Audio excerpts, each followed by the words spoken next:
October 28th. It's a national celebration, a day that we all remember. But wait, why is this date considered so special? Ah yes, 94 years ago, October 28th, 1928, the day when youth all around Indonesia gathered together to create the Youth Pledge. A pledge where all youth in Indonesia swore to one motherland, one nation, and one language. Good morning to the honorable judges and members of the committee. My name is Nadia and I'm from Sekolah Darma Bangsa. Thank you for giving me this opportunity to deliver my speech today with the topic of creating a great new generation. Now, before I get started, have you heard of this quote before? Give me 1,000 old people and I will take out their roots.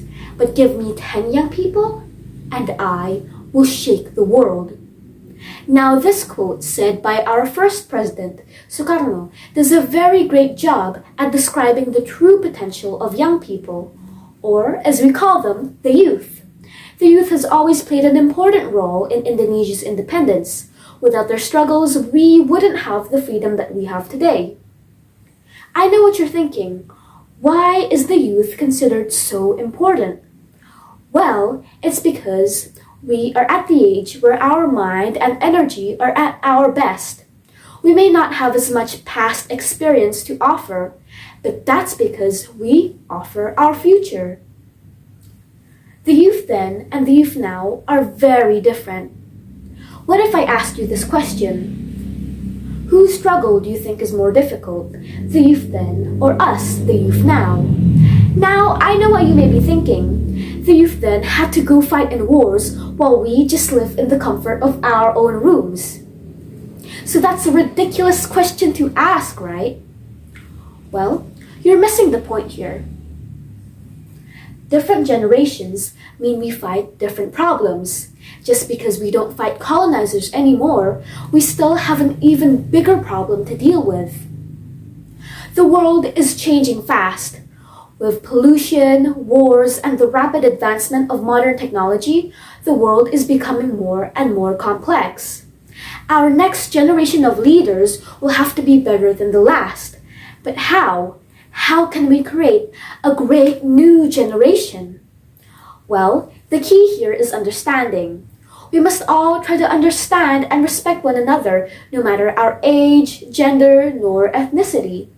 The older generation must understand that the younger generation lives in a different period of time as them. And because of that, they must be taught differently according to their own generation. The older generation must become a teacher or a motivator for them. A great teacher doesn't only provide their students with knowledge, but they also provide them with wisdom to make them a better person. But don't forget that this doesn't only depend on the older generation, but it also depends on us students too. We must take responsibility and prepare for our future. We don't have a long time to stay young, so that means we cannot waste our youth. And I know some of my fellow students out there are still scared and confused to grow up, and that's completely fine. You don't need to have big dreams or goals for your future. But whatever you do in the future, never forget about the pledge you swore to. We, as our nation's future hope, must do our best to help save our nation and its people. We, as the youth, are our nation's legacy. That means we will become our nation's success in the future. After all, 1,000 old people can only dream, but one young person can change the world. Thank you for listening to my speech. I hope this can be a great inspiration for all of us. Goodbye and have a nice day.